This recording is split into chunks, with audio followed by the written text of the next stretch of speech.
welcome everybody to today's Sorell Council meeting held on the 21st of July 2026.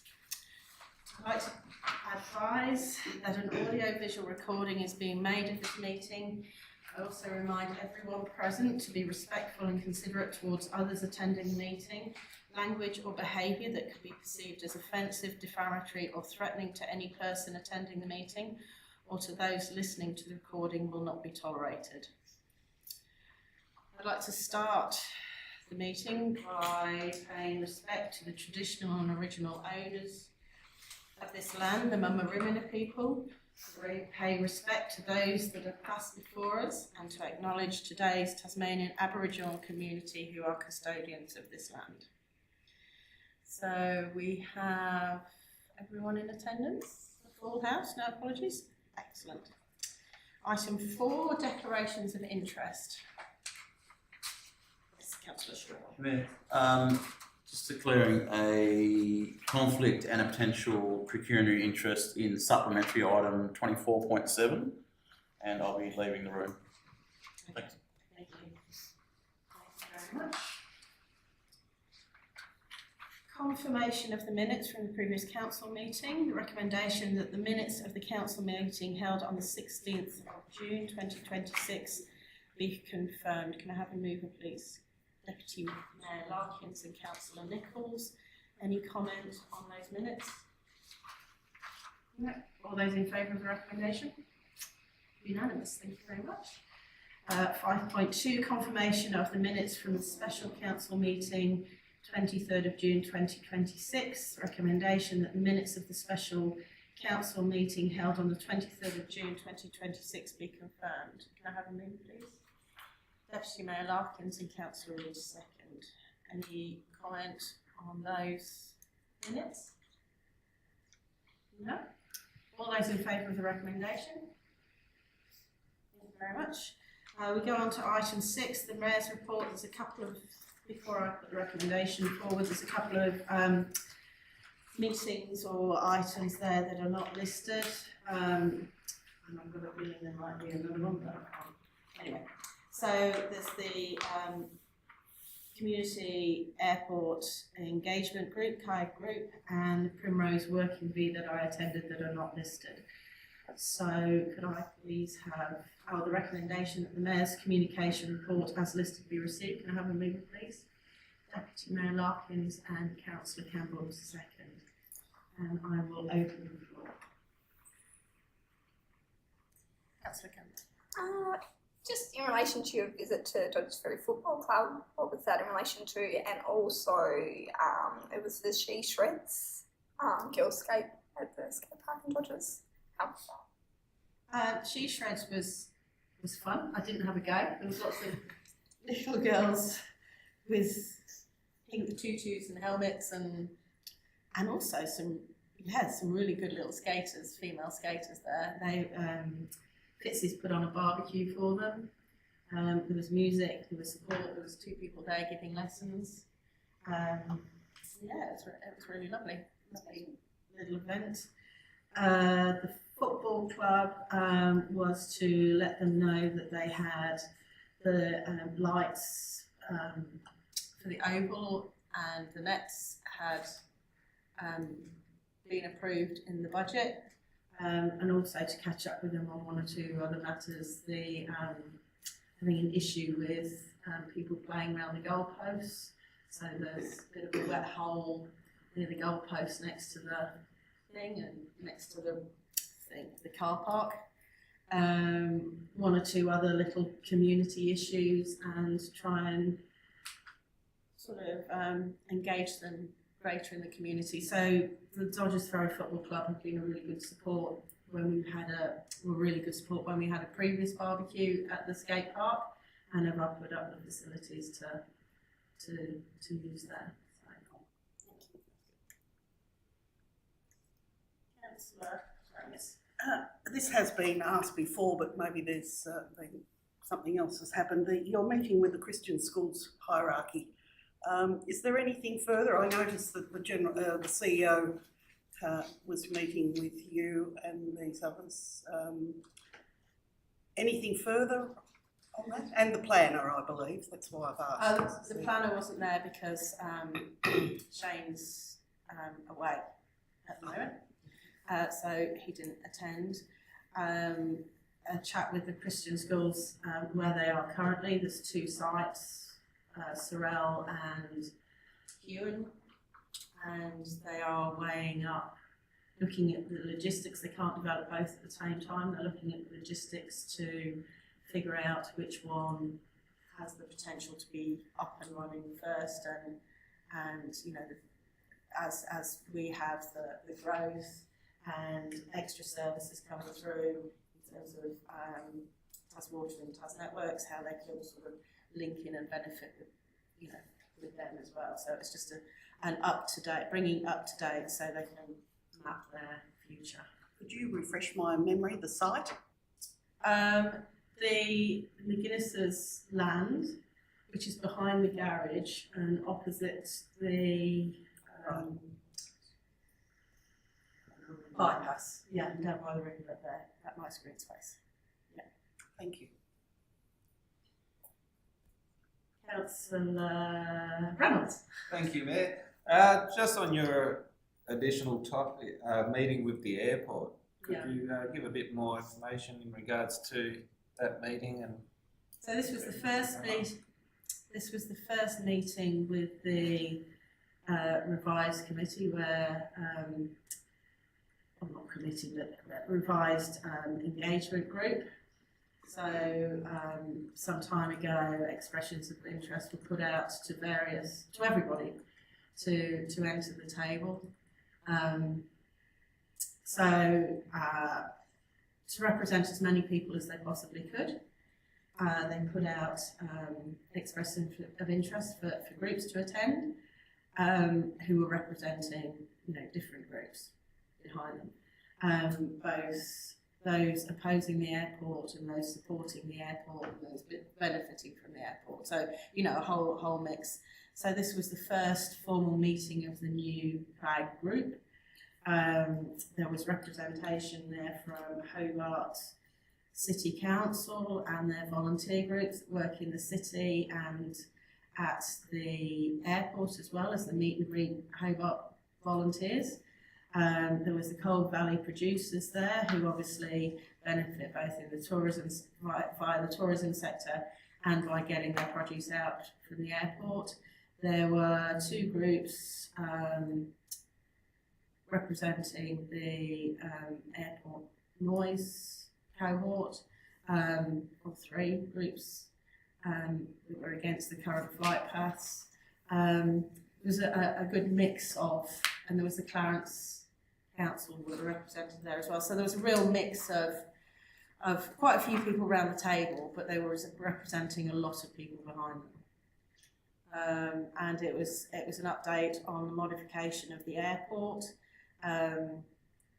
Lots to celebrate within the airport and the growth and how the new bits are opening, the new arrivals and departures, conveyor belts, and you know how the growth is going there and the renovations are going there. So the car hires or vehicle hires are no longer within the airport, they're outside of the airport, so they made the terminal bigger.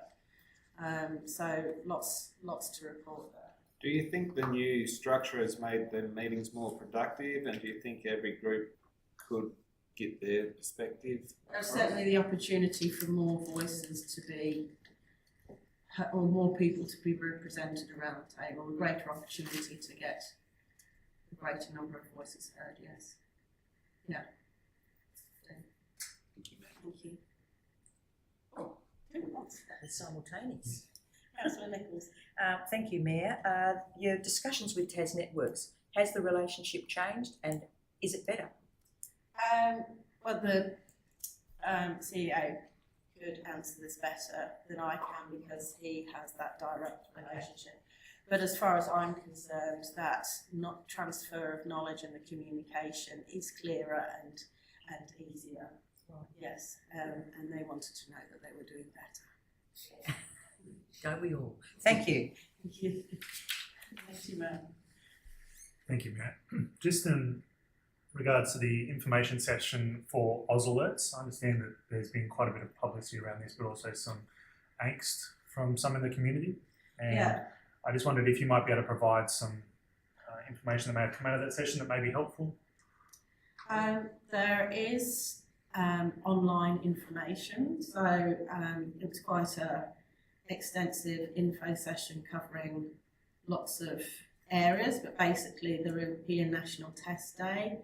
I can't quite remember the time, I've got a feeling it's 2 p.m. on the 29th of July where there will be a national test of this new alert system.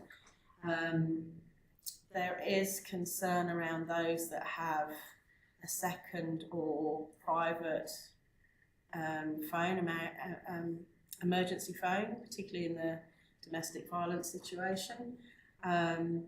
The media campaign has been ongoing for some time now, but is going to ramp up between now and July the 29th. And it's going to be across all media, social, print and on the work, all the work. So for your, if you have a specific interest, I would recommend anybody going to the Oz Alerts website. Thank you. Councillor Reid, you had something? I did, thank you very much. The two meetings regarding the RSL, to do with the same matter, I take No. it? No? No. Different.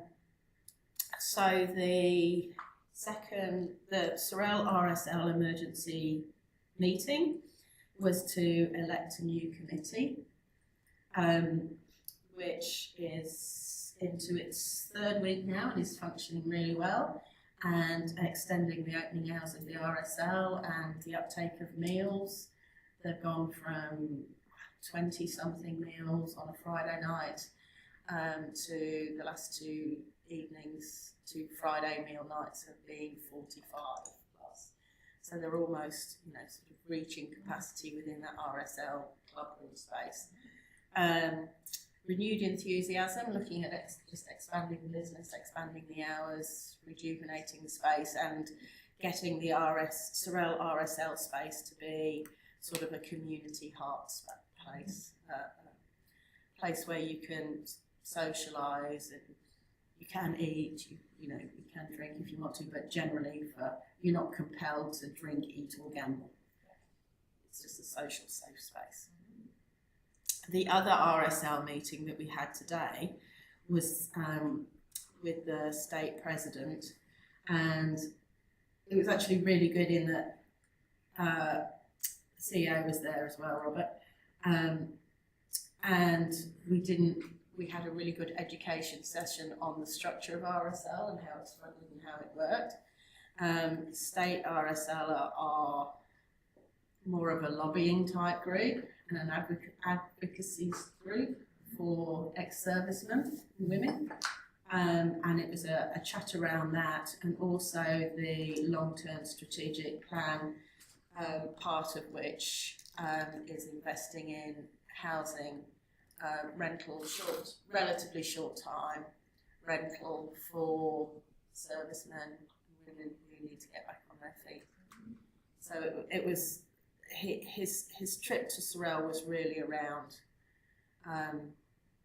the potential to extend their property holdings in more sort of developed but regional areas where the services are to support these individuals so they can get back on their feet on their own. It's all about the hub support model, welfare support. Thank you.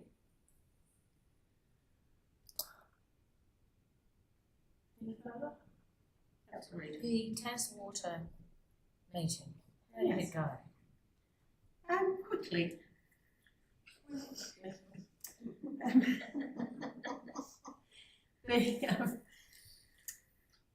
So it was the adoption of the dividends and the plan, the Taswater plan, and the changes that had been recommended by the regulator, and everything was adopted.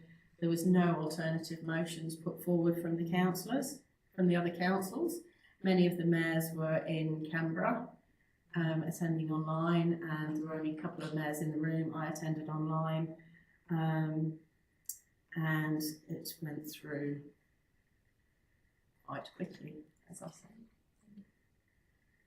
So all that info is now online on Taswater website.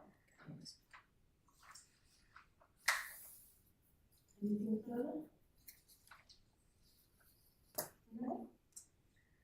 All those happy with my report and happy with the recommendation that my report be listed as received, please show hands. Unanimous, thank you very much.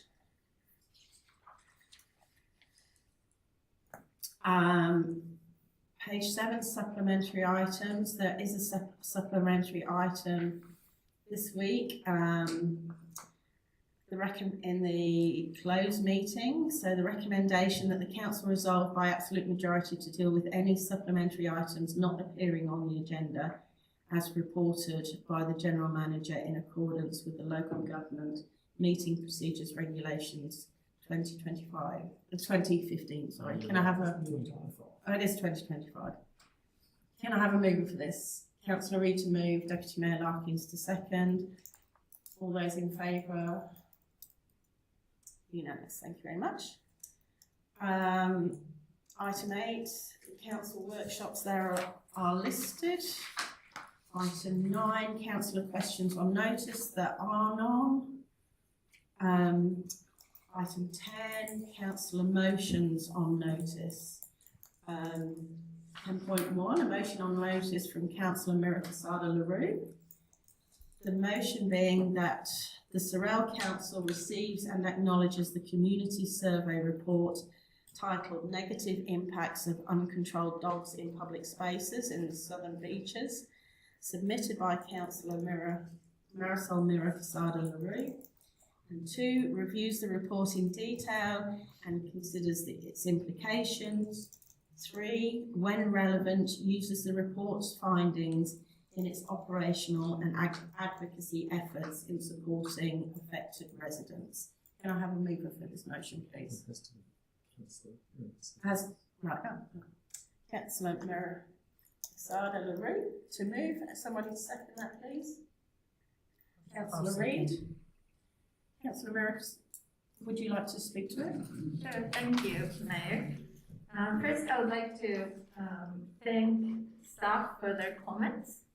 It's just great to have their view on this information and how they would find it useful, which is noted in the comments there. I would also like to thank the 40 residents that submitted their stories that make this report possible. And I also would like to thank councillors, my fellow councillors, because during the workshop and before that, they've been open to review this information and to discuss it today. The report is in an attachment apart from the agenda, and we've had a chance to review it. And I just want to maybe give a little bit of background about, first, the motion is a motion that's very simple. It's just about receiving the information. It doesn't ask anything beyond considering it and receiving it and table it and using it if the staff sees that fit. Just for clarification.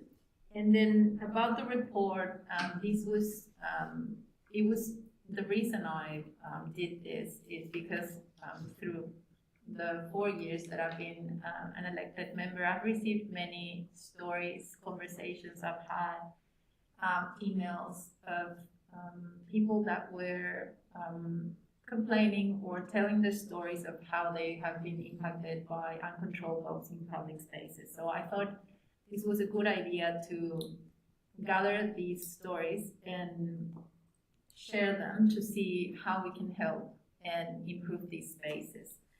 The report has a couple of things that I would like to mention, just as the findings. So across the 40 valid responses received, first I would like to say that from those responses, 55% were dog owners, so more than half. So this is not just about non-dog owners, but both dog owners and non-dog owners. And so across the 4 valid responses, a strong and consistent pattern was shown that almost all participants, like 90%, describe incidents involving aggressive, unsafe, or uncontrolled dog behavior, in public spaces. And these include a wide range of situations, from dogs rushing, jumping, and harassing people, abusive behavior from dog owners when asked to control their dog, or to serious attacks on children, adults, pets, and wildlife. So, incidents involving adults, there was 18 out of 40 respondents reported incidents involving unwanted approaches by dogs, and adults being knocked over, jumped upon, beaten, or chased, as well as aggressive behavior from owners of uncontrolled dogs when requesting that the owners control their dogs. There's incidents involving other animals. So 13 out of 40 respondents reported incidents involving aggressive behavior, unwanted approach, and attack by dogs in public places on other animals, including animals they own, like dogs or horses, as well as wildlife. Then there was 7 out of 40 respondents reported incidents involving children being knocked over, intimidated, or beaten. And then many respondents, one of the most interesting things about this report and these stories is that many residents talk about the loss of well-being, feeling unsafe in using public spaces, and how these events are impacting their life beyond the event with a dog or a dog owner in a public space. So 19 out of 40 describe how these incidents didn't end in the moment and they changed the way they live. So many no longer feel safe using our public beaches or paths or parks and feel that they have been pushed out of these spaces. There is 13 out of 40 respondents reported that the impact on these interactions have changed the way they use public spaces, both complete avoidance or avoidance at specific times. There's impacts on well-being and safety as well. 24 out of 40 responses indicated well-being impacts due to these interactions, including emotional distress, anxiety, and feeling unsafe in public spaces. And so I'm just mentioning that, but you can find in the report all the details. So my really hope is that we get this information to just help improve the situation for these residents and also help improve our public spaces so that people are not pushed out or feel anxious just to go out for a walk. So I'm happy to answer any questions or just to hear your comments, and yeah. Thank you. Councillor Reid, would you like to comment? Thank you. Yes, thank you very much. I'm happy to second the motion as in supporting the, as the management report says, the useful information about previous incidents and those insights into that lived experience. And that can be helpful in informing the draft dog management plan and also potentially other broader planning considerations through the Southern Beaches plan that's currently in public consultation, even the Access and Inclusion Committee's work, advisory group's work, as useful input. Insight into lived experience is always helpful in that way. I would also like to comment that just to reinforce that this is highlighting those 40 or so experiences and can't be extrapolated. It's not a random sample. It's not statistically valid as insight across the whole community. But even so, understanding that qualitative data, those experiences is worthwhile. So in that sense, I'm happy to support it.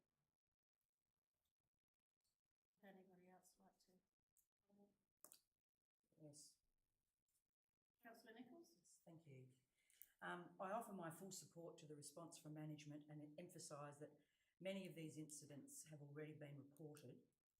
I can't help thinking that the problem lies with some individuals' inability to cope with dogs off leash. Research will confirm that dogs need some off-leash work to thrive.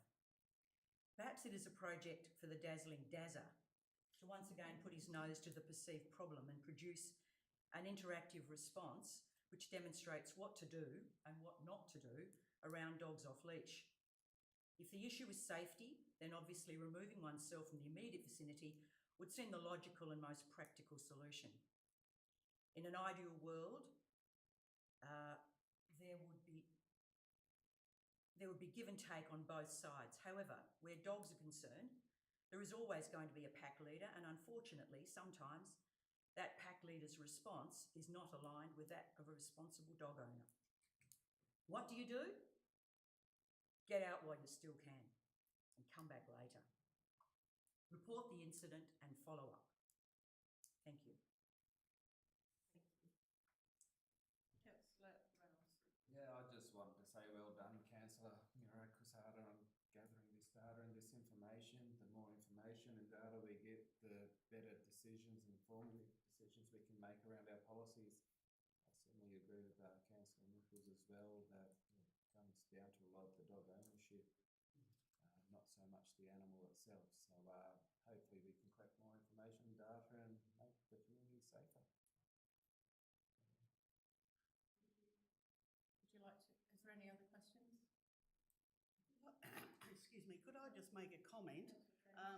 In the management response, it was interesting that there didn't seem to be any responses from Primrose Sands, and they have, I believe, they're allowed dogs in the morning on leads and of an evening, but it's not the same for Carlton and Dodgers Ferry beaches, where there's an area set aside for dogs. Is that correct? Marisol? Thank you. Dogs most of the time in summer. Yes. I'm not entirely sure the reasons why we didn't get that many for Primrose Sands. I do understand the rules are different, and it probably comes down to also the culture of each beach may be different. So sadly I don't have a response for that, but I do think it's a great thing that these reports and these stories are starting to get us to think about some of these differences. Thank you for the question. Well, I'll just continue to say that it's something we should discuss then with the dog management, the draft dog management plan, and look at those areas that perhaps aren't having as many problems as Dodgers and Carlton. That the review comes up in the second half of this year, after September, I think. Mm-hmm. So that's when the dog management review is After the next calendar year. next calendar So year. this financial year, but Okay, sorry. Okay. A little way off. Councillor Shaw. Thank you, Mayor. I just want to echo the other sentiments. Fantastic work. It's an extensive piece of work, so well done on collecting it and having the voices of those people who have responded, heard on this stage. I've been weighing up in my mind whether this is a statement, a question, or a clarification. So I'm happy if the CEO is comfortable. Just on dot point 3, I just can't get my head, and it's pedantic, so it's not anything to die on a hill over. But when relevant uses the report's findings in an operational and advocacy efforts in supporting affected residents, I think this should be solely used to inform the dog management plan, which is the formal process in which these would be used. Just the word users just keeps getting into my head. Is there any ramifications, CEO, in your eyes, that this implicitly implies that this information will be taken and that's the only side of the story will be heard, essentially, or locks us into anything? Sorry. no, through the mayor, no. Yep. It's not that fatal in my mind. No. Thank you. Thank you. Is there anything further on the table? No. Sada, would you like to close off? Or? No, I think that's it. Happy? Okay, thank you. Right, all those in favour of this motion that Sorell Council receives and acknowledges the 3 parts of this motion, then all those in favour? Unanimous, thank you very much. Over onto item 11, which is the work group reports. It's to be noted, please, that on page 10, under health and wellbeing, there is a bit of a typo on the second dot point. Tas Health Service starting Monday the 28th of July, as opposed to, I think it was the 20th of July. That was just a slight typo. Through the chair, that'd be the 27th. If it's the Monday, that is. Yeah, it is. That's the 27th. Okay, we'll change that to the 27th then. Right, so work group reports. The recommendation that the work group reports as listed be received. Can I have a mover for this, please? Councillor Reynolds and Deputy Mayor Larkins to second. Thank you very much. Can I open the floor? Would you like to start, Councillor Reynolds? Why not? I remembered the button. Just a quick question for the CEO. You're meeting with the Deputy Secretary of Transport re South East Transport Solution issues. What issues would you be referring to? Through the Mayor, we have a few items that still haven't been resolved, or hoping to get some decisiveness on. So that ranges everything from some outstanding maintenance responsibilities through the new Midway Point junction to timing around the causeway duplication projects to if there's to be duplication of the road from Sorell Causeway to the new roundabout to some required landscaping around the roundabout to responsibility for delivering a new bridge over the bypass should Sorell East come on board, to the main thing, which was found in our favour, which was surprising, but I was very grateful, that the replacement of the Sorell Rivulet Bridge they will now undertake. So that's probably the main reason I had the meeting. I packaged up the other things as well. And where are we at with the causeway? Is there any time frame at all, or still counting starfish? Through the Mayor, I can't give you a time frame because they can't give me a time frame, in that they're still negotiating that federal EPBC process. But they're still firm that they will be constructing the Midway Point roundabout first and not commencing the second Sorell Causeway until that is completed first. I'd just also like to commend you on attending the Speak Up Stay Chatty breakfast at the depot. Mental health is a serious thing that's going around at the moment, or always has been. So no, thank you for attending that breakfast, acknowledging mental health. Who's next? Councillor Nichols. Thank you, Mayor. CEO, have you got anything to add as regards Tas Networks? Through the Mayor, there's been a real change there over the last probably year, with appointment of a few key staff. It's made all the difference as far as being able to get access into the organisation and have some proper negotiation around matters. I'd still be a lot happier if they weren't as expensive in some of their capital construction costs, and were a bit faster in being able to turn around outcomes and getting works done.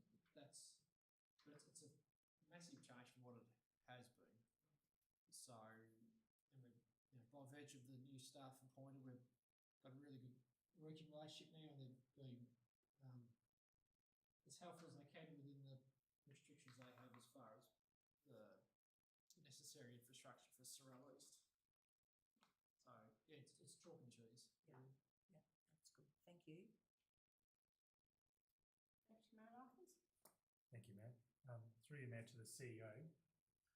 You attended a meeting with CERTA and RDO Tasmania. I was just wondering if there was any information you can share about that.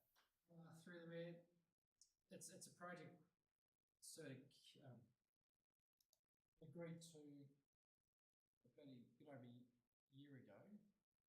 It's taken quite a while to get it to fruition, so RDA TAS have been engaged to do to prepare the document, the advocacy document. So they're sort of trying to corral the four CERTA councils to clarify what the key items are going to be and how they are to tackle them. So they've only just today provided the first version. So it's for 5 items across the southeast. So from the Southern Tas Regional Land Use Strategy to Tas Water infrastructure generally around Glamorgan Spring Bay to the joint mountain bike project between us and Glamorgan Spring Bay. Connectivity across most areas, but more particularly driven by Tasman. And Clarence's sort of main piece was around the freight corridor, alternate freight corridor from Brighton through to direct through to Cambridge. So that the key projects that we're trying to build a case for. Thank you. Sorry, thank you. CEO, the 2 things, the Bryn Creek Show meeting, and also there's one other thing, I'm sorry, I've lost it now. Oh, the Southern Tasmanian Council Network, if that's the correct phrase. We've already touched on Tas networks and transport and so on, those regional initiatives. How's the network going, and is it canvassing issues beyond the CERTA issues? I'll deal with the last question first. So yeah, the STCN is now probably 6 months in, so it's just the GMs of all 12 Southern councils. Certainly we're actually trying to assist the government, really, in short, in terms of having a regional, one regional voice on behalf of the South into them to try and help them fix some matters for us that we see as being important, or certainly that they've raised with us that they'd like us to assist with. So it's an interesting discussion. We meet, I think, every 6 weeks or so, having both the Metro GMs and rural council GMs around the table. It's some differing views and differing concerns and issues, as you'd expect.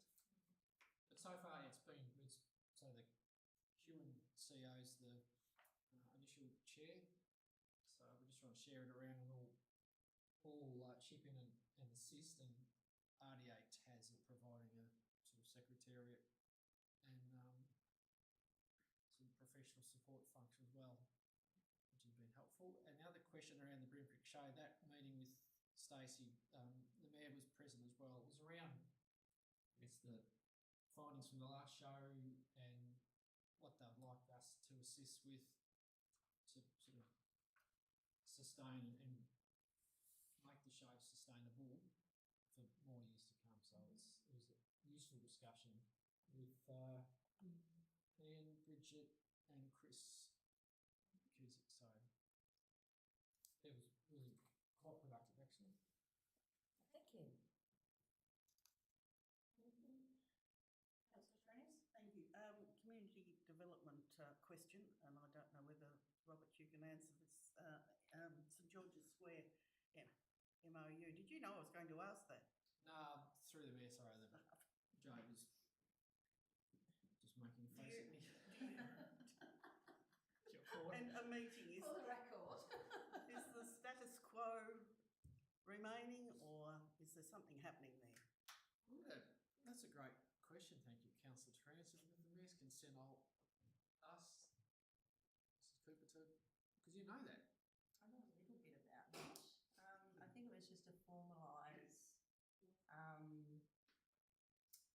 so under their lease agreement, it actually stated about having like a committee, which there used to be a committee years ago for the St George's Park. So it was just part of that. yeah, it was just to formalise who's responsible for what in using that space. Yeah, so they're just going to meet, I think, quarterly. I'm not 100% sure on the details, but yeah, so it was just to sort of put all that in place so everyone knew what was going on. So no talk of developing that No, area. but it was sort of like that then becomes a place where that sort of thing can be discussed. So Rotary indicated that they were still very keen to support the church and the council to create, have a barbecue there and some other facilities to activate the space. I know this church still want to do certain things with the space to make it more appealing, safer, brighter, lighter and more attractive. So this is the sort of foundations for them going forward, because the last couple of years haven't made any progress. So this is one step towards that. Rotary have done quite a bit of work in those grounds, yeah, the and rotunda and the paving out the front of the and they want to the do some hall. more as well. So Good, that's good. Thank you. Councillor Reid, one more. Question, just for clarification. On that same page, on page 10, down the bottom, there's individual achievement, Jenny Scott and Stephen Davis. Just curious what the achievements or what our contribution went towards. What page was that? Sorry? Bottom of page 10. 10. Maybe. Stephen Davis was surfing. Surfing, I believe. And Jenny Scott was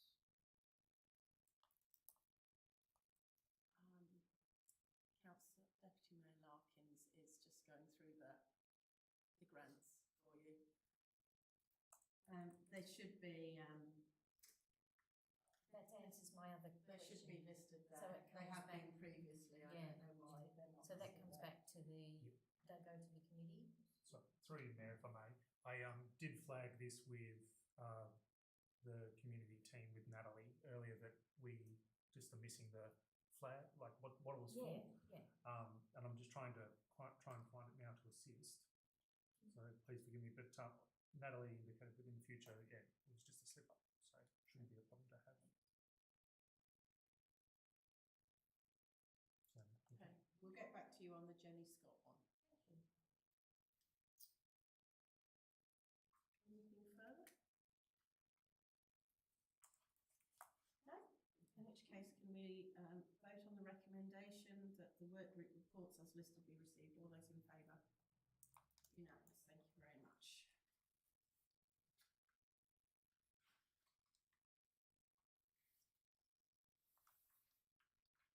So, page 14, item 12, petitions still to be actioned. There has been a rejig of the last paragraph as progress is being made. The original petition matter from July 2023 to then be finalised to tie in with the RM reserve matter, thank you, to tie in with the reserve management plan update and endorsement. So we are very much nearer finalising that plan. So no more petitions received. Onto land use planning, item 14. The Mayor advises, in accordance with the provisions of Part 2 Regulation 29 of the Local Government Meeting Procedures Regulations 2025, the intention of Council to act as a planning authority pursuant to the Land Use Planning and Approvals Act 1993 is to be noted. In accordance with Regulation 29, the Council will act as a planning authority in respect to those matters appearing under item 14 on this agenda, inclusive of any supplementary items. So item 14.1, Sorell Planning Authority minutes. The Sorell Planning Authority SPA meetings of 23rd and 30th of June and the 14th of July 2026 be noted. Can I have a mover, please? Deputy Mayor Larkins and Councillor Reid. Thank you very much. To second. Any comments on those minutes? No. All those in favour of the recommendation, please show hands. Unanimous. Thank you very much. Item 15. We're on to governance now. 15.1, disposal of public land between Pollock Place, Sorell and the Sorell Rivulet. Part of Torquay Drive. The recommendation is there before you, and this is basically to commence the proceedings to dispose of that public land. Can I have a mover for this, please? Deputy Mayor Larkins and Councillor Campbell to second. Thank you. Deputy Mayor Larkins, would you like to open the floor? Thank you, Mayor. I support the motion, but perhaps just a comment to the General Manager, maybe best to answer, or the CEO, sorry, I should say. The disposal of the land is in a swap scenario, that's correct? Yep. And with the swapping of the land is to enable us to have a better position of open public space. Yep. And when that land was put forward for rezoning, we had a motion at the time that extended the boundary for open space. If I'm correct, yep. How does that implicate our exchange of land for something that may have already been approved in that SPA? Through the man. So just to clarify, so we did have a brief discussion about this in an advisory sense at the workshop. So the intention is for this process to be concluded, there's three times it has to come back to council for a resolution before it can occur. So this is step one, which is just to commence the stat notification process. But the intention is basically to dispose of the public land in a transfer sense, or exchange sense, to enable a strip of council-owned public land that runs parallel or adjacent with the Sorell Rivulet that would match the public open space zone that's been created through the rezoning process. There's a number of other tasks you have to do to comply with the Act around getting land valued, and as I said, if this recommendation goes through, we commence the stat notification process. A report must come back to council to agree to continue with the process, and then a final report will come back to council as far as determining the value of the land and ensuring that what we're exchanging it for matches. So it's at least 3-month process to conclude this. But to answer your question, Deputy Mayor, there's no real implications for council. The Planning Commission ultimately approved the rezoning, part of which was the creation of an open space zoned area of land, which is privately owned. The intent for this is to convert that to public land by virtue of exchanging an unusually shaped and unusually located piece of public land to an area we actually need it. Thank you. Councillor Campbell, you seconded the motion. Would you like to say anything to it? Thank you. Councillor Reid. Thank you. Just for clarification, I can see the outline of the land in question, and then but that's not the whole. There's another piece to the west, just that stays in council ownership, does it? If I can find, on page 23, there's the diagram at the top of the page. The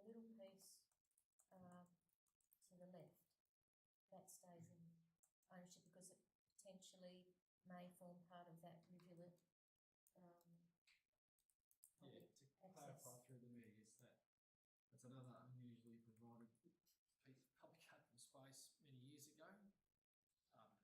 That would remain as. So Joe's got control of the mouse. The easiest diagram to look at is page 20, figure 2, which shows the sort of pink shaded area of the lot we're referring to.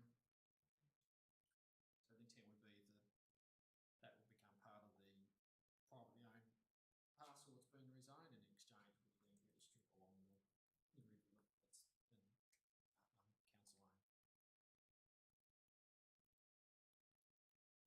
Follow-up question, if I may, just to tease that out a bit more. Do we yet know where that or what that might look in terms of the design of that future public open space? No, through there we have actually sort of superimposed the equivalent area onto the rivulet to see how far it would get us relative to the desired width. Yeah, we haven't done that exercise yet. Okay. It may not be long enough to go all the way from the rivulet bridge, the current rivulet bridge, up to that parcel just mentioned.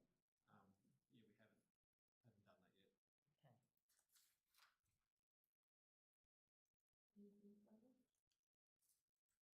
Anything further? No? In which case, I'd like to put this recommendation to the vote. And the recommendation is listed before you. Please show your hands. Unanimous, thank you very much. Page 27, item 15.2, it's the election caretaker period and conventions policy. The recommendation that council resolves to adopt the election caretaker period and conventions policy. To note that the Tasmanian Government has released the draft local government amendment electoral reforms bill, which proposes statutory caretaker provisions for council, and 3, request the Chief Executive Officer review the policy following enactment of the electoral reforms legislation if passed, and present any required amendments to council. Can I have a mover for this recommendation? Councillor Reid, seconder. Councillor Reynolds, thank you. Councillor Reid, would you like to speak to it? Thank you. I'm very pleased to see this motion before us and the work done on the policy. It's an issue that's been discussed at council for on and off for all of my time on council since 2018.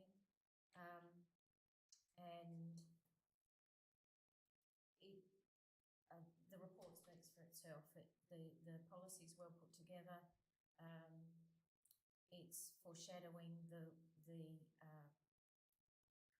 legislation that hopefully will follow in good time, and it makes it clearer for everyone, councillors, candidates, staff and others, what the expectations are, and that serves us all much better than leaving it up to whatever an individual may think is reasonable.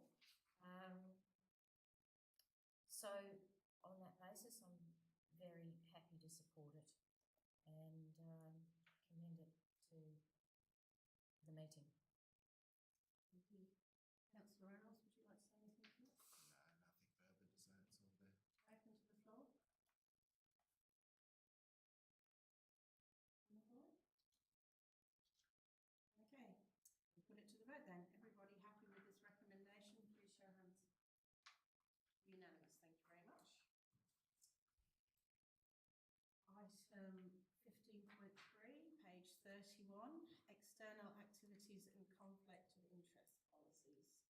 The recommendation that council resolves to 1, adopt the external activities and conflict of interest policy as attached to this report, and repeal any superseded policies or procedures relating to external activities and conflicts of interest upon commencement of the adopted policy. Can I have a mover for this, please? Councillor Reid. Somebody second? Councillor Merrick-Asada, thank you very much. Councillor Reid, would you like to open? Thank you.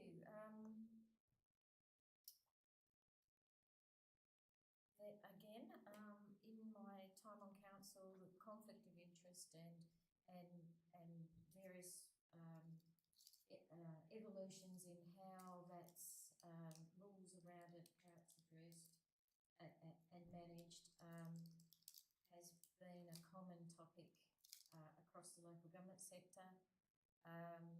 Occasionally, it has come up at this table, and again, having a clear policy based on well-researched and well put together model policy with extensive work done by the Local Government Association puts us in a much stronger position and means that it's clearer for everyone and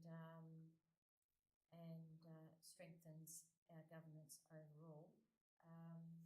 Removes some of the doubt that creeps in terms of thinking through what a conflict is and what to do if you have a potential or perceived or an actual conflict of interest.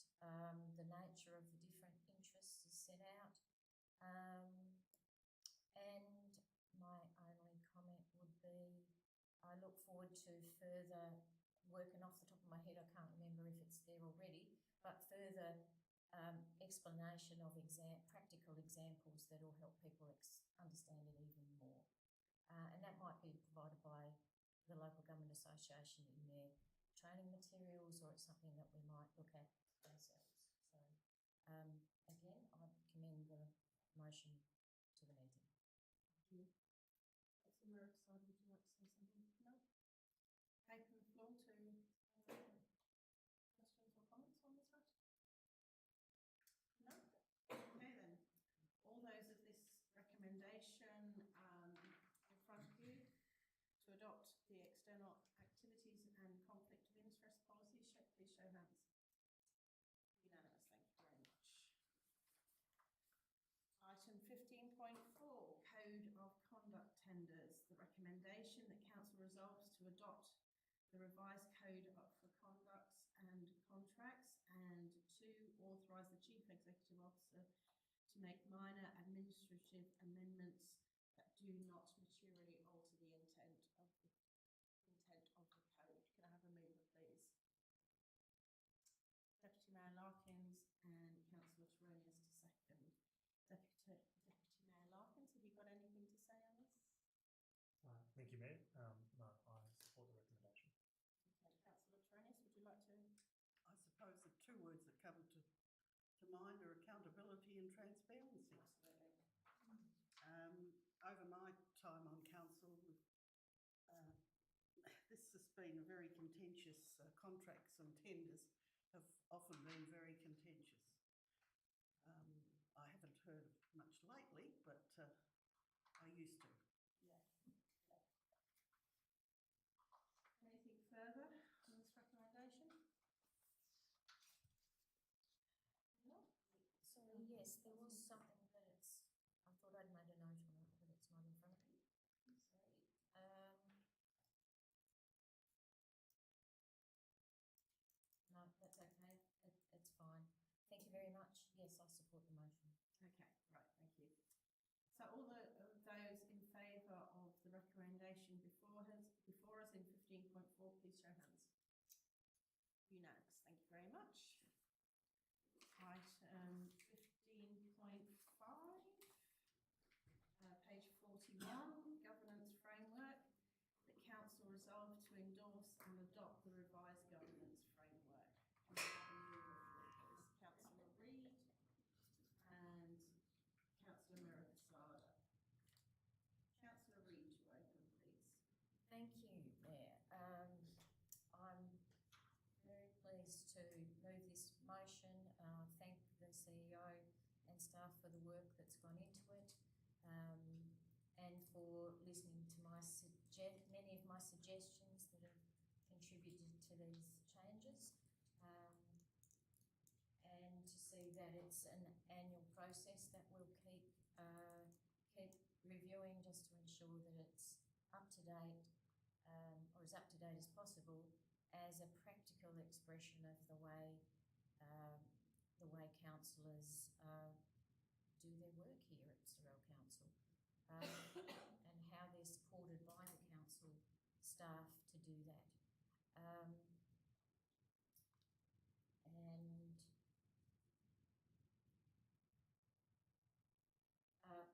I'm just reflecting on before we had our governance framework that really we'd had a learn by doing approach where it took newly elected members quite a while to get their feet under the table, so to speak. And this framework and having some of the expectations of elected members and some of the routines that we have at Sorell set out in the one document, clearly there for everyone, is a benefit to us all.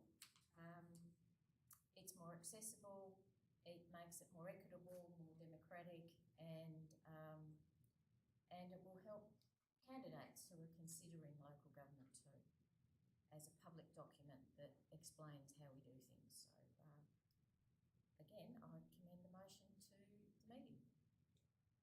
Councillor Merrick-Soddy, would you like to say something? Thank you there. Yes, just a quick question really. Is this going to be part of, so this framework, this government framework becomes part of accessible documents in the website, so this is open to anyone? Yeah, that's great. So in this election, this will be open to all candidates, and brilliant, thank you. Anyone else like to comment on this recommendation or question? No? All those in favour of the recommendation that council resolve to endorse and adopt the revised governance framework, please show hands. Unanimous, thank you very much. 15.6, the Sorell South East Sports Complex Master Plan. Recommendation that council adopts the South East Sports Complex Master Plan. Can I have a mover for this, please? Councillor Campbell and Councillor Reynolds. Councillor Campbell, would you like to speak to this? Councillor Reynolds, would you like to speak to it? Yes, thank you, Mayor. It's great to see so much time put into this report. Obviously, Sorell's a fast-growing town, and with our sports, they're also growing. So it's great that we've got a bit of a strategic direction in going forward and planning for the future. So well done on presenting this. Anybody? Yes, through the mayor. There were some safety concerns expressed by the Park Run people, and I'm wondering if there's going to be more engagement with them. Because they were concerned about the track that they use being impinged by other areas being shifted around. So is there going to be some more engagement with those? Yeah, so what hasn't helped is it was probably a year ago that we did the consultancy, the engagement with the users. So Parkrun certainly contributed to the feedback stage as they're preparing it. And since then, we've made some changes to the earlier version they would have, or those who contributed to the feedback would have seen. And obviously there was the deliberate delay whilst waiting for the Greater Hobart body of work to be done. I sort of ended up chasing my tail and I could have ended up chasing my tail and just racking up never-ending consultant invoices if I tried to get it perfect. So it's as detailed as we were prepared to make it without over-designing it and locking it in too much. So there is, with Stacey's commenced trying to get all the users together very soon, so I can give them a briefing on where we got to and why, because it's been so long since we formally spoke to them. And there's lots of different levels and layers of interest in it. And certainly there's no way, even though because of the diagram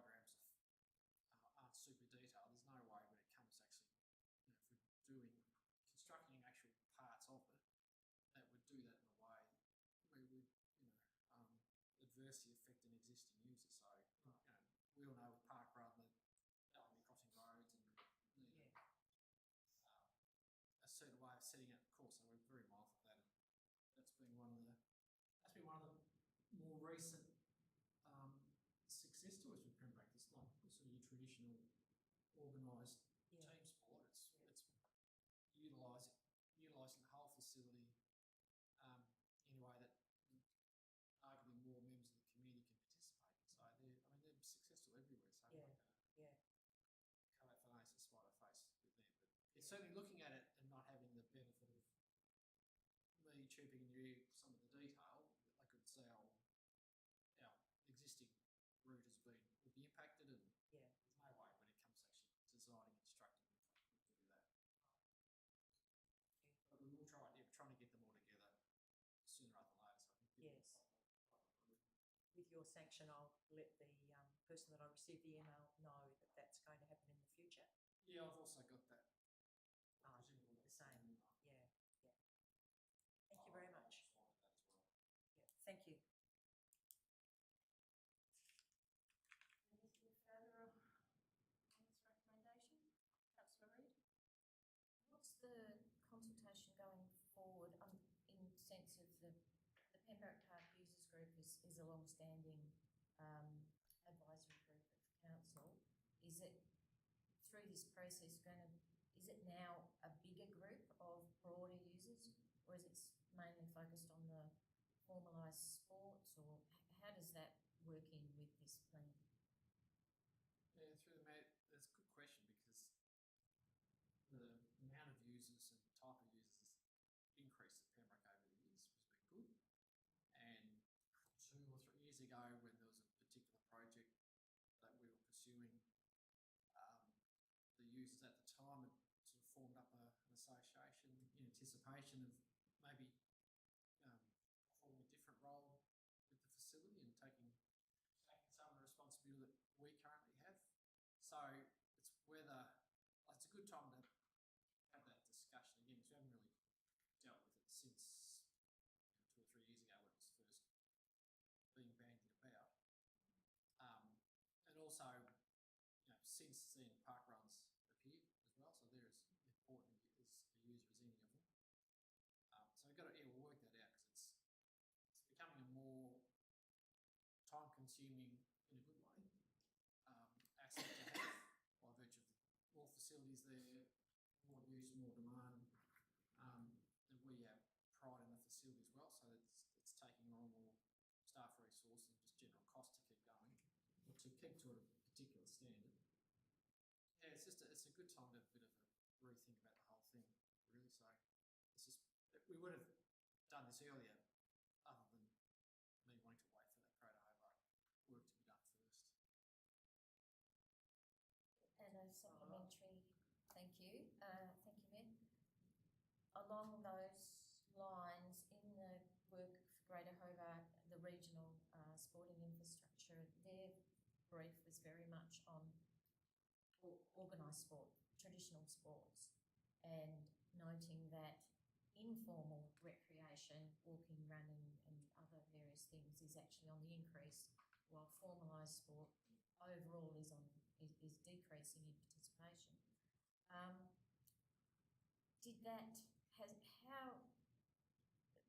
But this master plan covers both, doesn't it?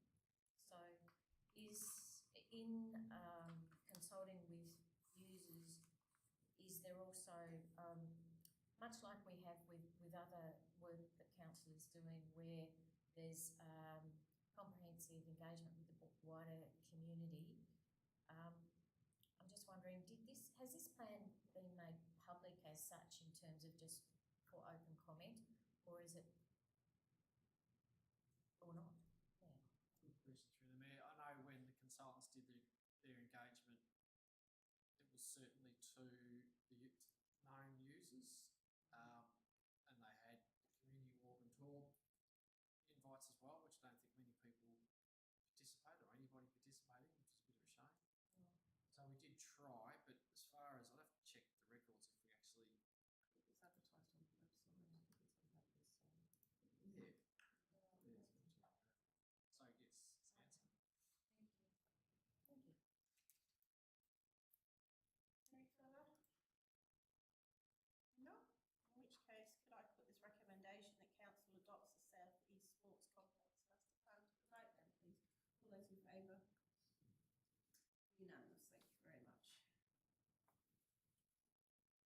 item 15.7. Thank you very much. The Legat General Management Committee 2026 by-election. The recommendation that Council resolves A, to determine voting for the Legat General Management Committee member, Southern District, population more than 20,000, by numbering at least one box of the two candidates, and 2, to authorise the Mayor to execute and submit the ballot paper to the returning officer. This by-election was triggered by the resignation of Mayor Paula Reid from Kingborough, who stood on the committee for quite some years. And so we have 2 individuals that have put their hand up to replace her, one being Heather Chong from Clarence, and the other is Tim Marks from Northview.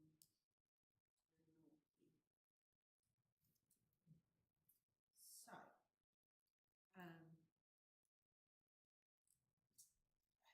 who would we like? How are we going to do this? Oh, we need to, yes. Who'd like to move this motion? Deputy Mayor Larkins and Councillor Campbell to second. Would you like to say something? Thank you, Mayor. I believe that Heather Trom will be a suitable elect for this position. I'll second that, if I can. Do we put this to the vote? Would you like a move? Yeah. It's easy, it's right. So, all those in favour of Heather Chong, please show hands. Oh, there we go. Heather has it. Unanimous. So I will tick that box. There you go. Box ticked. And sign. And we will post that off. Thank you very much. So that recommendation to vote, we've done it. Everybody happy? Thank you very much. Now 15.8. We're all over the place today, aren't we? Weed management strategy 2026 to 2041 for the Sorell municipality. Recommendation that Council resolve to A, endorse the weed management strategy at attachment 1, and B, allocate appropriate resources to implement the strategy. Can I have a move, please? Councillor Reid and seconder. Oh, sorry, Councillor I think I've got to the stage in life where I need bifocals. Thank you. Councillor Reid, would you like to open? Thank you. I'm very happy to endorse this motion. It represents a great deal of detailed work by experts engaged by Council and facilitated by our NRM officer. And it's ambitious, it's detailed, and it's also a very clear and succinct set of objectives to stop new weeds from arriving, to control priority weeds early, to manage widespread weeds in a practical way, and to support landholders and the community to take action. So it will serve us well over those 15 years to start to take practical action on against the risks that weeds present for our community, our public open spaces, our productive farming land, and the general amenity, our biodiversity and the general amenity of the community. And I would note that the resourcing is critical. It's a time and resource intensive business, weed management, but this strategy puts forward a combination of council management,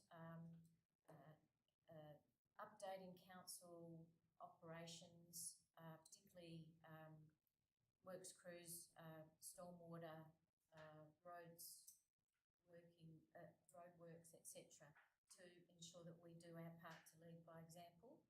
And also engaging the community and landholders, as was said, so that it's a combined effort to tackle what seems an impossible task, but by breaking it down in the way that this strategy has and addressing the priorities, it gives us the best chance we have. So again, I commend everyone who's contributed to it, including everyone who participated in the community sessions which we had around the district. Thank you. Thank you, Mayor. A question to Mr. Higgins, please. It's about the budget. So we just approved the budget, and this is coming after. So there is. So how's that going to be managed? And is there something that has been saved there for this? Yes, through the Mayor. I had direct contact with DBAS, the NRM, facilitated during the development of this current financial year's budgets, and we had this report. It was largely done. It hadn't obviously been to council, but I asked him specifically around the budget he had formed up with his prime manager around what strategies his various resource requests were targeted at, and we had a bit of back and forth around what may have to go if budget is A as opposed to budget B, and so we certainly considered it in how we formed up his cost centre budget. He would have been happier had we had additional resource for some additional FTE specifically for this, but we had to start with for this year. We've made an initial change from his role from 0.6 to full time, so he certainly understood that there's a range of competing interests across the organisation for resources. So we've got a clear plan of attack as to how he wants to deal with a range of matters through his cost centre, including this. We'll see how it goes through the year, and it'll become part of the mandatory arm wrestle when we develop next year's budgets around what's in and what's out. But yeah, it certainly places a pretty big obligation on council to implement it as well. So there's a range of sort of preliminary things he wants to do this year, and we'll see how they go. And it's the practicalities of the council adopting any strategies or policies. Is if you're going to sign up to them, then you need to be able to implement them. This is no different. Thank you. Thank you. Just on council adopting policies, how are we going to? Have we got a strategy to deal with landowners with boxthorn and bone seed? Because that is the difficult. Yeah, we do address that. It's not something we sort of actively go out across the whole municipality and do en masse. It's fairly targeted by virtue of it's fairly resource intensive, and it's not always the most popular task to undertake, dealing with, because the scale of some of these infestations are fairly large and very expensive to rectify. So we try and be a bit strategic in what we target, and to what scale we do it. That's the difficult part of it. And through the mayor, I just saw in DBAS's report more than 84% of all land municipalities privately owned. So our portion is really quite marginal. But and then you've got state government land as well through ST and others and parks. If we can lead by example and embed this into operations, even the simple thing around hygiene machinery from area to area, that will have an impact, and that is noted in the strategy. And I think we have been doing that for a while, from my understanding. Yeah. I see there's lots of things that council could do at minimal or no cost, just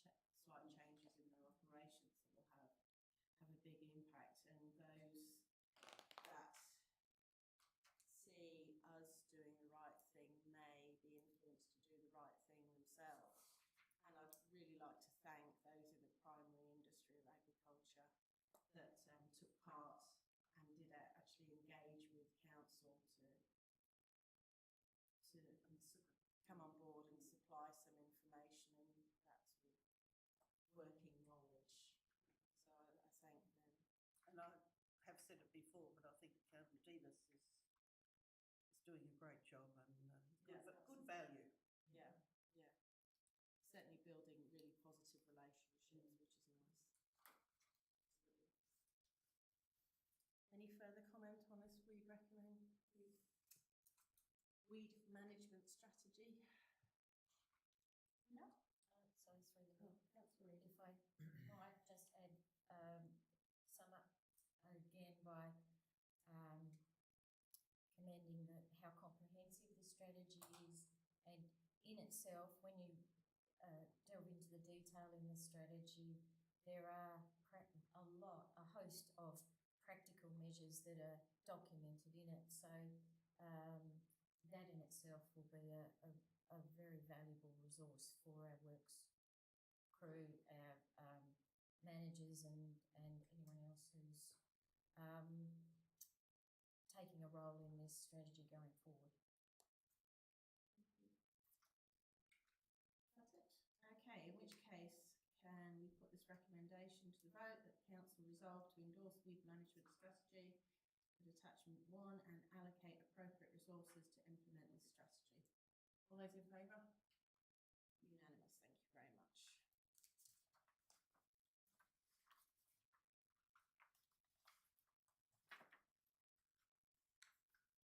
We have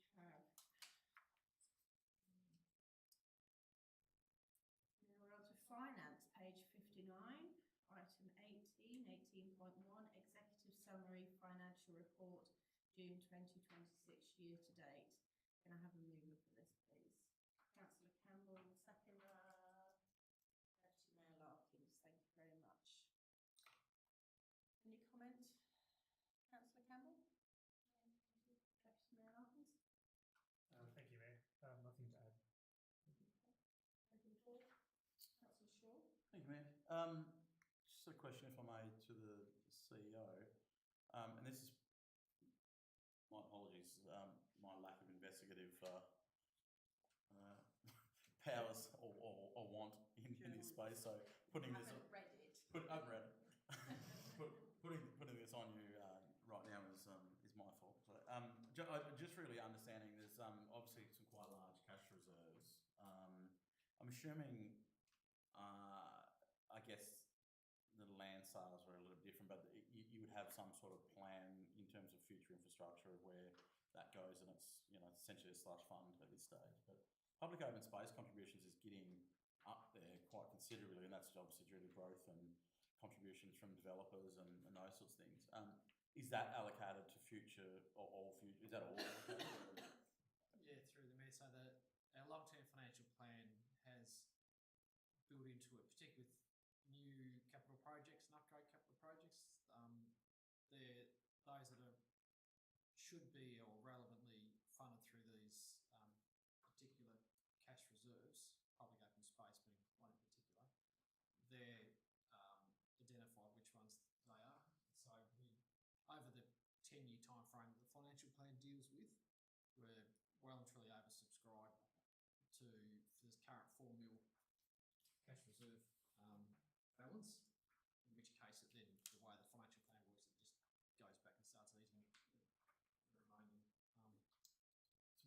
So do you generally use that for general capex, or for instance, the public open space contribution, you solely use it for public open space? Yep. So parks and reserves and not roads. Yeah. And it's through the Mayor, it's for new and upgrade assets. It's not It's not maintenance and it's not renewal. Okay.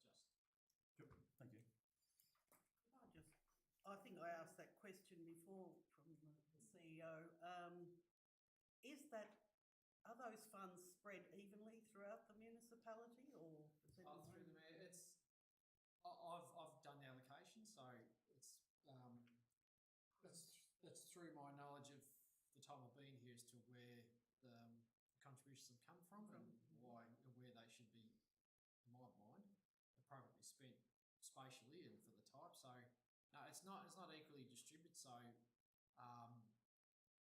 case in point with Midway Point, it's similar throughout. So there's a combination of subdivisions, some of which provide the open space, others provide a contribution, and it really depends on the sort of configuration of the subdivision and what's nearby, what plan you have in place. So it's just that the larger subdivisions have occurred midway in Sorell, and the combination of actual assets that the contributions can go toward. But so it's certainly it's spatially relevant to where the contributions come from, and that also applies to that land sale figure as well. So where we've sold parcels of land, I've made sure that that money's been reinvested back in proximity to where the parcel is. Very reassuring. That that has always been a question over the years of other councillors where the money was being distributed. And may I add, it's very rare that it happens that way as well, so well done. So that's why I asked. Deputy Mayor Larkins. Thank you. Just to add on to that, I think General Manager, is it CEO? Is it the place-based audit also has helped identify some of those upcoming projects? Yeah, through me, all the work we've done in my time has sort of built a picture of what we need to do, where and when. And more recently, the place-based audit, the Pembroke Park Master Plan, the active transport strategy, and the social infrastructure policy, they've all sort of added to that picture and just helped provide some detail and some nuances to where things should be. And it's just through, I guess, the benefit, if you like, of having been here for a while and having heard a variety of inputs from different people, where their wants and needs are, and actually being able to marry that up to the reality from us as far as where we might be short on some assets, or it's clear that certain assets need to be improved. It's just that strategic work we've done more recently has been really helpful as well, and just actually as well some turnover in staff, just with you get some fresh set of eyes with their own experience and expertise. That's also helped. It's no different with changing councils as well. Thank you.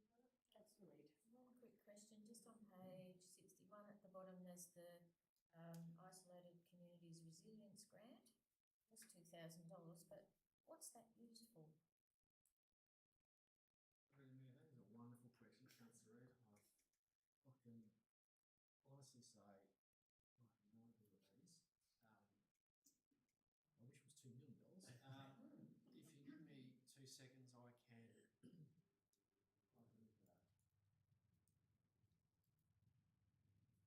Yeah, he's accounting. We don't do that, Councillor Thomas.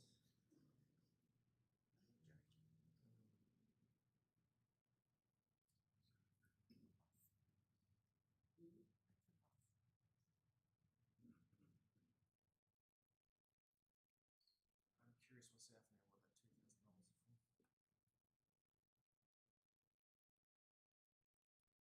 It says it's unbudgeted in the table on 67. I really consider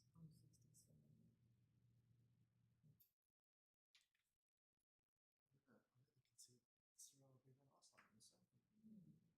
We do have some relatively isolated communities out to the east.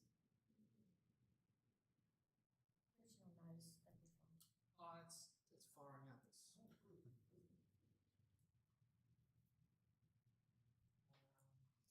Feeling this out.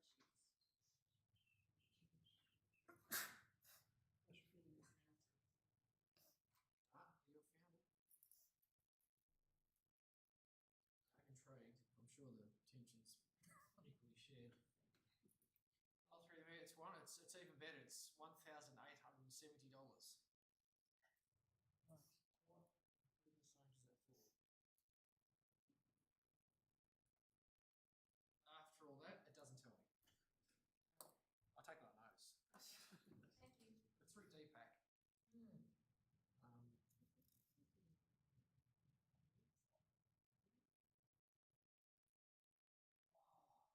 It might have been.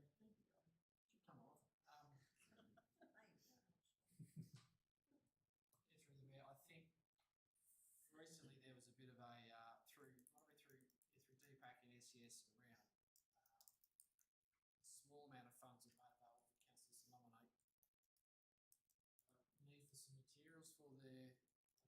this is AVAC centres, that might have been it, which would have been. I will find out though. Big amount of money. Okay, any more questions on this financial report? No, we'll put the recommendation to the vote that the executive summary financial report June 2026 year to date be received and noted by council. All those in favour, show hands. Unanimous. Thank you very much. 18.2 capital budget adjustments.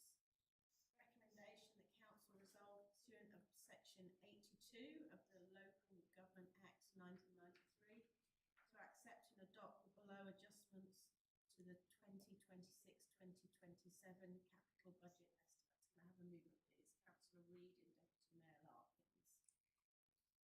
Councillor Reid, would you like to comment on?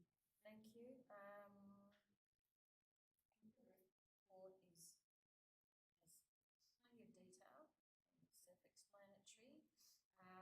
Just to clarify, these are in addition to carryovers we already work. I guess I'm getting confused between this as carryover for this month or for this past month, and then what we've approved in the budget overall. It's aligning the two, is it? Clarify that. Yeah, so there's two aspects to it really. There's approximately 15 mil that we approved capital budget in June. Then there's two brand new jobs that weren't considered as part of that. They're a total of $14,864. One's the Neil Davis Memorial statue, the other one's a new printer, which is kick the bucket, which we weren't expecting. And the remainder, which is the 1.617 mil, is the final carry forward amount from the unfinished project. So it's just when we did the budget, we made an assumption around how much of those projects were being completed. And then when we got to June 30, it was different. And so there's actually less work complete proportionally than what we'd assumed, which is why that figure's now come across. So it's And some of the amounts are less. yes. Because we know exactly what they are. Yes. Thank you. That's an important list of jobs. And a tally. The Pennar Sharp Point Road reconstruction, 225,000. Which part of Sharp Point Road is that? Through the minute, that's the section just before the bridge on up this end, just off the highway. Just off the highway. Thank you. And the Carlton River Road footpath, that was expected to be complete last month, but it's ongoing. Yeah, through me, we've had some very frustrating dealings with that contractor. 3 projects are awarded. One hasn't been started. This one's still a long way from being finished, and the other one, which is Gatehouse, is still to be complete. So it's pretty frustrating. And the Carlton Beach Road, where is that? Is that on this, or is that a new job in the new financial year? It was on last year's budget. Oh, sorry, through me. The loop between Lee Street and That, because that one hadn't started, yes, it's the full it's amount's in the being new. carried forward. Yeah, okay. There's no adjustment necessary for that one. Okay. Thank you. And one last point of clarification. Signs for suburb entrances, 15,000. Is that everywhere, or is that just in certain places? Yeah, through me, that's a very old project. It was just to progressively replace the ones that are a bit battered and bruised around the trap. So okay. We've had an issue with the original artworks, the original design. The provider and the construction, the supplier, it's a bit of a blank. We're going to start again, so we're just taking the time to get that squared away. I've like over 10 years ago, probably 15 years ago, that was done. Yes.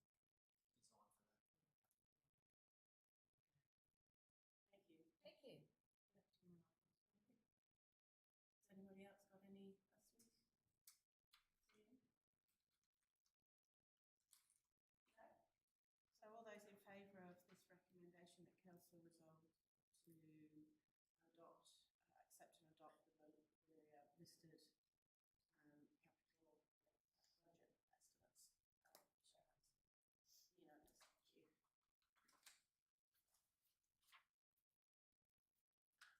So we now go over onto page 84, 20.1, health and compliance. Notice of intention to amend the Public Places Bylaw 1 of 2025 and Environmental Health Bylaw 1 of 2023. So the recommendation is that in accordance with section 156(1) of the Local Government Act 1993, Council resolves to make, amend the Public Places Bylaw 1 of 2025 by including a penalty in clause 17(1) and including a corresponding infringement notice offence in Schedule 1, and make, amend the Environmental Health Bylaw 1 of 2023 by changing clause 36 to reference clause 36C instead of clause 35C. Can I have a mover for this, please? Deputy Mayor Larkins. Seconded, Councillor Reid. Deputy Mayor, would you like to open on this? Thank you, Mayor. I support the recommendation. Just a question, if I may. What defines the conduct of a business without permit for 17(1) on page 86? Is that a recurring event that may happen, or is that defined by some other scope? Yeah, through me, it could be a one-off. I've got the bylaw in front of me, so I don't tell you exactly how it's defined or not, but it's fairly consistent with how bylaws are structured for all councils in test. So I can look it up, but No, that's fine. On notice. it's fairly benign in that sense. Yeah. Councillor Reid, you seconded. Would you like to say anything? No, thank you. Okay. Can I ask a question? Good, Councillor Nichols. Thank you. In reference to what Deputy Mayor was talking about as far as that highlighted section on page 86 is concerned, does that mean the people selling the cars at the first roundabout coming into Sorell can do so if they gain a permit? Through me, that's. Funny you mentioned that, Councillor Nichols. I've been making notes tonight about what house I want to talk to. What was just part of Mistake Oaks, now Hills and Towers. That's their land. It's Okay. a bit ordinary looking as the entrance into Sorell, so Yes. I'll need to chase it up with them. But that's actually their land. Right, okay. Thank you. So the bylaw wouldn't apply in that. No. instance. Right. Would it refer to businesses, what do you call them, on wheels? Food trucks. Food vans? Food vans and things like that. Through it does, and there's also an additional range of regulations that apply to sort of food vans, how they're licensed and regulated as well. But yeah, there's a couple of ways we can regulate not only where they operate from, but how they operate as well. I was just wondering how many were illegally operating. Through it, Wouldn't know. we're not aware of, that's pretty heavily policed by the environmental health section, so it's well, it's relevant to note that there's, on privately owned land that's zoned general business, it doesn't require a planning permit. It's just really a sort of a food licensing issue, whereas through under the Public Health Act, but the Food Licensing Act, everything's cool. But otherwise, if it's on our land, then there's none that are operating without permission. Councillor Shaw.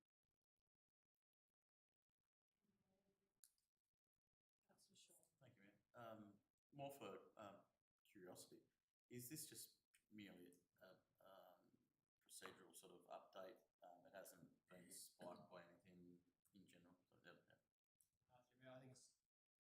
I wasn't aware it was going in the agenda until I read the agenda and spoke with Greg as the manager. So it's just something that's come up through operations that we've realised there's a few adjustments that need to be made.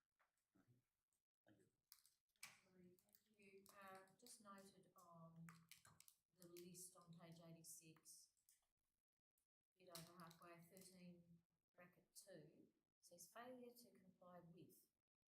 Is that, should it say with something? I don't quite understand that one. Just needs to be checked. Sorry, where's that page? So on Page 87. Page 86. I've got it Oh, on page 87. Oh, right, okay. 13.2 on the list, failure to comply Comply with. with. Oh, I see what you mean. If that's standalone or is it a typo as such? So, I'll confirm that. yeah.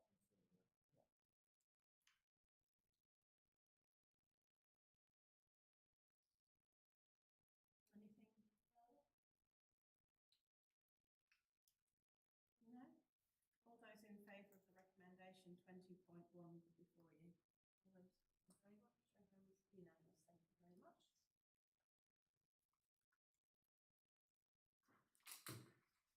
Thank you very much. Right, we now move forward to public question time. So if a member of the gallery would like to ask a question, then please stand up, state clearly your name and address, please, Eleanor. Eleanor Cooley, Red Point. I'd actually haven't got a question, but I'd like to thank Council and everyone on it. We've had a bird's eye view of the pump track being built, and it's been a very delightful experience. And we also, thanks to Council, as neighbours, had an opportunity to have feedback on landscaping in the area, and Chancellor Willis was fabulous, open, interested, listened to us, and actually everything's kind of gone better than I can ever imagine. So that opportunity that you gave us all was really appreciated. Thank you very much. I'll pass that on. Have you had a go yet? No, it's a bit steep for us, but we're still trying the flying fox. Oh, okay. Thank you. We'll pass that on to Yes. Oh, and Anthony too.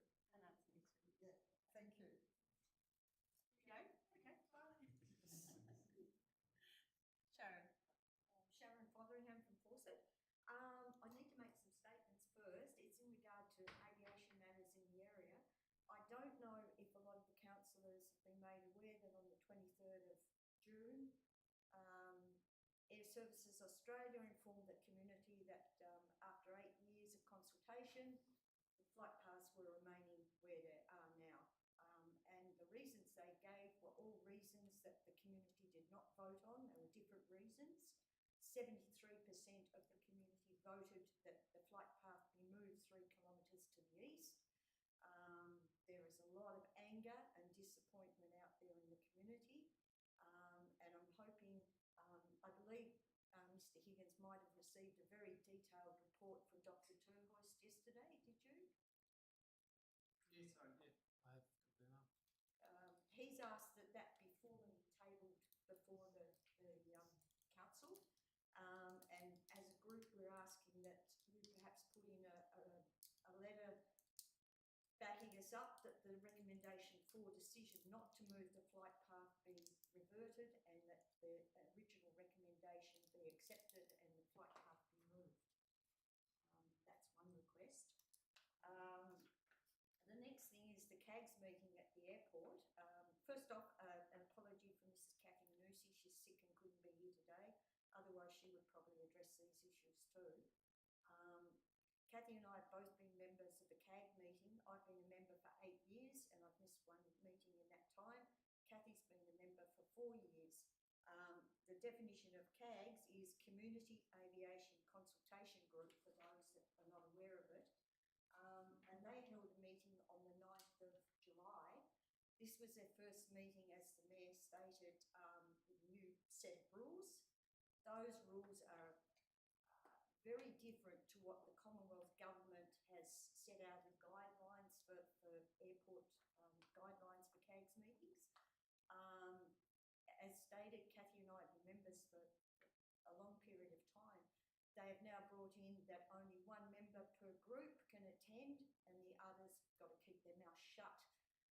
I appealed this at the meeting and I originally asked the Mayor would she support me. I sent the Mayor an email with the details on it, and if I can just quickly mention the email. It was, "Hi Janet, this will point you in the right direction and support my concerns with Hobart's new rules. From the Senate Inquiry into Aviation Noise in Australia, November 24, page 128, section 5.41, updating CAG guidelines.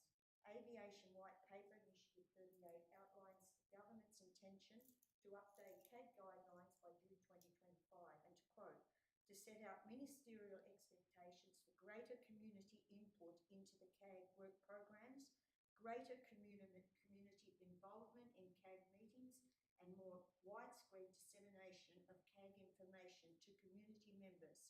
These changes are to address community concerns including difficulty assessing CAG meeting papers and information about meeting outcomes, and concerns that CAG do not always agree to consider issues of priority to the community.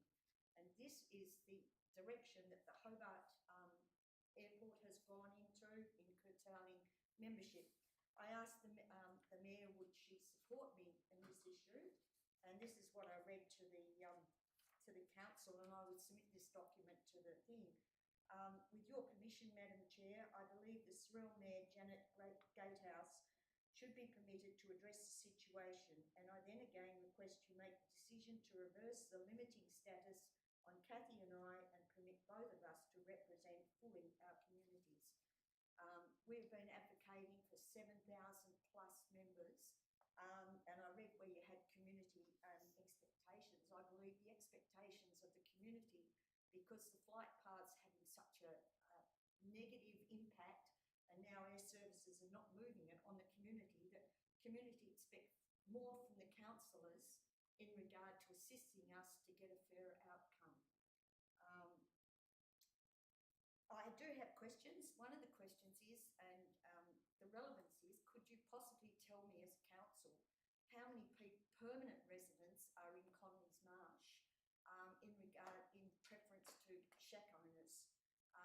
I asked this because Air Services have stated that 40 people live there, and because of this, they're not taking into effect the 7,000 that negatively affected now, and that's one of the reasons they refused to move it. Do you have any idea how many permanent residents are in Conley's Marsh? Through me, off the top of our heads, no, we could obviously find that out, the specific numbers, but it's obviously quite different between Conley's and Primrose. That's correct. Also, there was a video that was shown on, I think it was 7 News, but this was on the mainland, whereas Air Services turned around and did do a flip for the Brisbane people, and they moved the flight paths for the benefit of 300,000 people to the detriment of 140,000, which, if you put them together, those percentages are probably relevant to the state of Tasmania, but they're refusing to do the same for Tasmania. So I'm hoping that the council will assist the community by doing a submission. Submissions have to be made to Air Services by the 16th of August. And I'm also asking the council if you will write to the Hobart management of the airport, Airport Management, asking them to review their stipulations for membership, because this is done to stop community intervention in that. And I'm sorry, I do, with all respect to the position of Mayor and Councillor, I make the personal comment that I've lost all faith, all confidence in the Mayor, as in the position of Mayor and as a Councillor. I did ask for assistance from her. She led me to believe that she was going to assist me. I asked her again prior to the meeting, and when I brought it up at the meeting, she just sat there and said nothing. Did you not have the opportunity, as I arranged beforehand, for you to access Matt Crocker, the Chief Operations Official?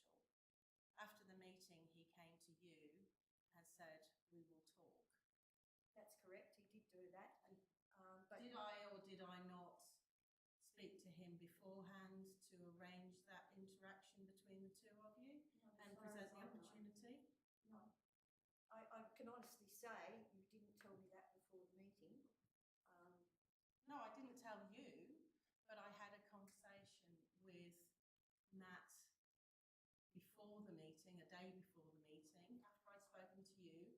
put in a call to the airport and communicated through Amy to Matt that you required a consideration for you and Kathy. So I may not have spoken in the meeting. I may not have said what you wanted me to say in the meeting, but there was certainly communication between me and the airport on you and Kathy's behalf before the meeting. I didn't know that. Well, you do now. Yes, I do now, thank you, but I think you maybe should have said something. You made me look an idiot at the meeting because I expected you to say something and you just sat there. There's been no apology since then. Anyhow, I do apologise, but that's my personal opinion about your position as Mayor and Councillor. And I do submit the document that I read to the meeting in case it's not a redneck thing. It was just outlining the differences between the Commonwealth guidelines and Hobart and what they're trying to stifle residents affected by the flight paths, and our community is most affected. It's extremely bad. And I do submit the email I sent to you. So I'll give that to Robert. Thank you very much. Thank you.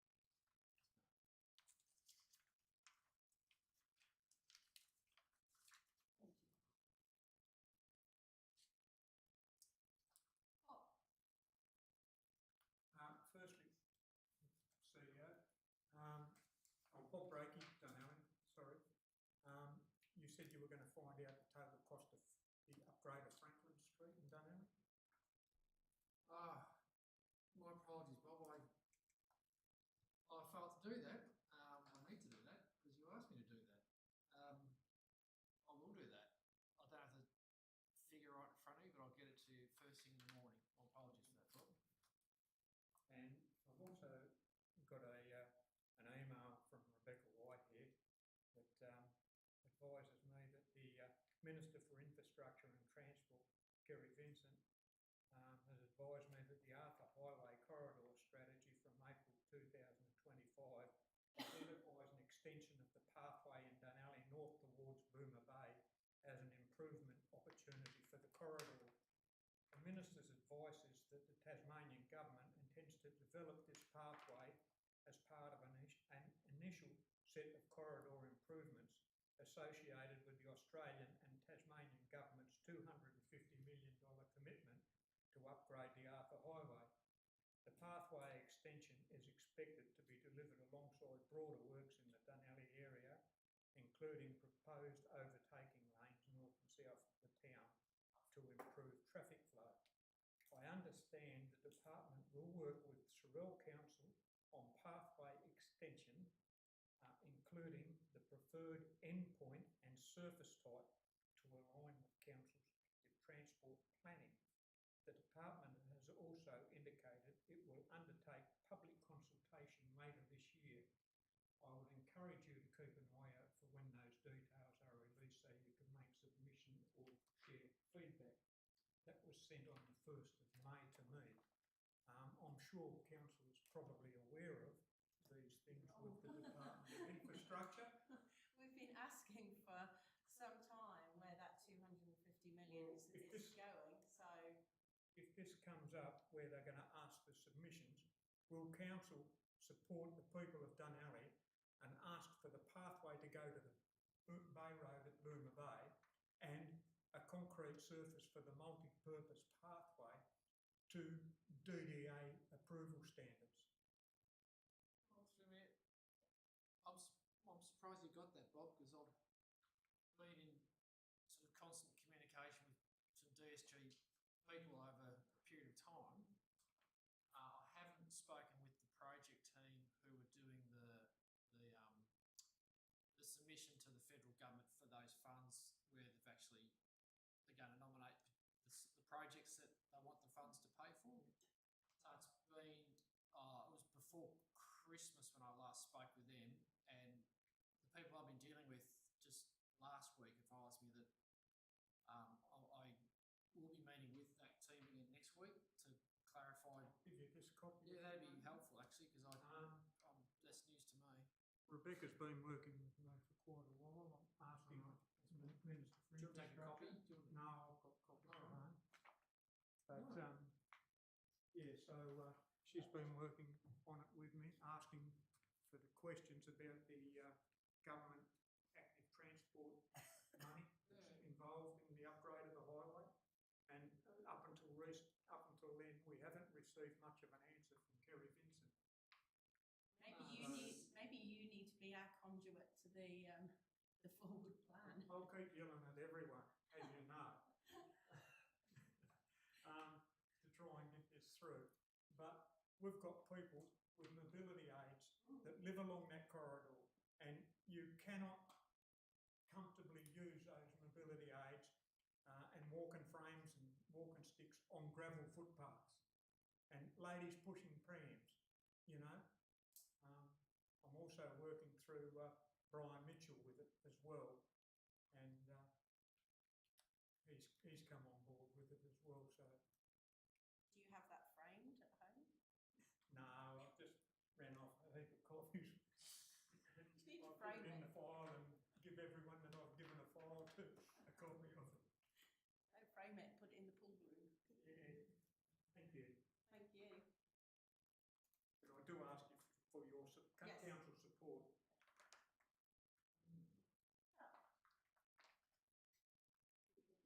Support that. Oh, that's not why I'm surprised. I'm just surprised that you've got the trailer. It's nice to see you smile, Bob. Thank you. Are there any further comments from the gallery? Questions? I'm looking at this page 52 and 53 and 54. Lots of things about eradication plan supporting landholders. I'm a landholder. It talks about eradication and containment. And a few other things like restricted infestation required rapid eradication. It's taken me 3 long years meeting and complaining and pitching rather than bitching my tits on about the whole business. High value assets, is that me or is that my land? I don't know. Eradicate localised weeds and protect high value assets. Again, that's me in my little house. Rapid response and progress. Strengthen weed and hygiene requirements for development.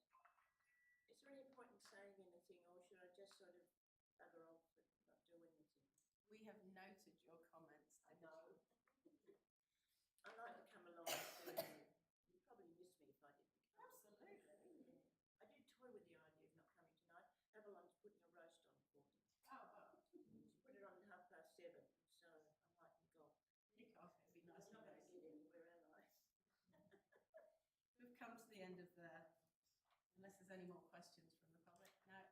Well, thank you very much for coming forward, and we are now heading into the closed meeting. So while you're exiting the room, because we've changed the meeting slightly, so we have to do the recommendation in this open period, but that then doesn't give me the chance to thank you all for coming along and taking part. Thank you for having us. And just incidentally, we've cancelled our Christmas in July. The response was pretty. I can't say useful, can I? Okay, all right, thank you. None of the You politics. take care. Thank you. Thank you all. Thanks, folks. So we will now, hi John, we'll now go forward to the closed meeting, and recommendation that the meeting be closed to the public to enable council to consider agenda items 24.1 to 24.6. 0.7 as a supplementary item, so it's 24.7, which are confidential matters as prescribed in regulations 14 and 17 of the local government meeting procedures regulations 2025. Can I have a mover, please? Oh, lots of hands. Councillor Nichols and Deputy Mayor Larkins. All those in favour of that recommendation? Unanimous. Now moving into